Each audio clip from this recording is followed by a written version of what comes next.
dowladda federaalka Soomaaliya oo kaashanaysa safaaradda Jamhuuriyadda Federaalka Soomaaliya ee dalka Ethiopia iyo jaaliyadda Soomaaliyeed ee dalkaas ayaa caasimadda Addis Ababa si buuxda uga qayb gashay munaasabadda xuska dhaqanka, fanka iyo farshaxanka dalalka Geeska Afrika oo ay soo qabanqaabisay wasaaradda dhaqanka, dalxiiska iyo ciyaaraha ee dowladda Ethiopia. Munaasabaddan waxaa si rasmi ah u daafuray wasiirka dhaqanka, dalxiiska iyo isboortiska ee Ethiopia,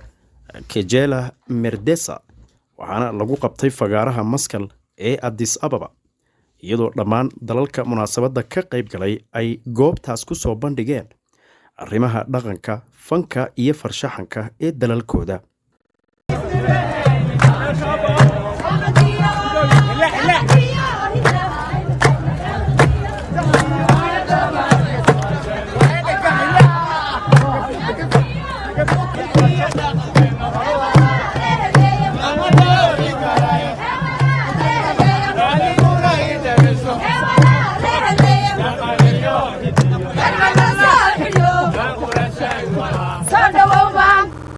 sidoo kale diblomaasiyiinta safaaradda Jamhuuriyadda Federaalka Soomaaliya ee Ethiopia oo munaasabadda ka qayb galay ayaa kala ah u qaybsanaha hiddaha iyo tacliinta sare safaaradda Jamhuuriyadda Federaalka Soomaaliya mudane Cabdikariim Maxamed Cabdulaahi, u qaybsanaha ganacsiga iyo warshadaha safaaradda Jamhuuriyadda Federaalka Soomaaliya ee Ethiopia mudane Mustafa Mahdi Cashuur, iyo u qaybsanaha warfaafinta dhaqanka iyo dalxiiska safaaradda Jamhuuriyadda Federaalka Soomaaliya ee Ethiopia.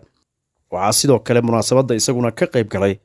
guddoomiyaha ardayda Soomaaliyeed ee deeqaha waxbarasho ku jooga dalka Ethiopia, Yuusuf Axmed Cilmi, waxaana Cabdikariin Maxamed Cabdulaahi, u qaybsanaha hiddaha iyo tacliinta sare ee safaaradda oo kaali weyn ku lahaa qabanqaabada ka qaybgalka dowladda Soomaaliya ee munaasabaddan, uu hoosta ka xariiqay muhiimadda ay munaasabadani u leedahay dowladda iyo shacabka Soomaaliyeed.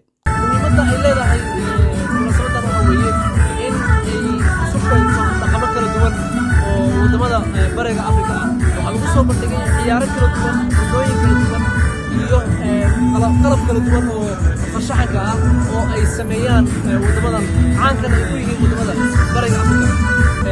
muhiimadda laga lahaa sidaa sheegay waxay ahayd inay isu keento ayna midayso dalalka Afrikaanka ah munaasabadda ay ka qaybgalayaan. sanadkan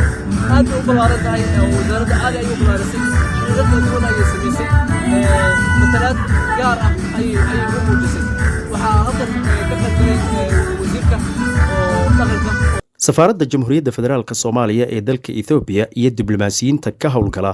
ee uu ugu horeeyo danjiraha dowladda Soomaaliya ee dalka Ethiopia, Generaal Cabdulaahi Axmed Jaamac Ilkajiir, ayaa si adag ugu diyaar garoobay kobcinta iyo kor u qaadista qiimaha iyo matalaadda ay Soomaaliya ku leedahay dunida inteeda kale, gaar ahaan dalalka Afrika. waxaana arrintaas laga dheehan karaa howlaha diblomaasiyadeed ee hortabinta u leh horumarka qaranka ee ay gacanta ku hayso safaaradda Jamhuuriyadda Federaalka Soomaaliya ee dalka Ethiopia. Zakariya Khaliif Faarax, warbaahinta qaranka,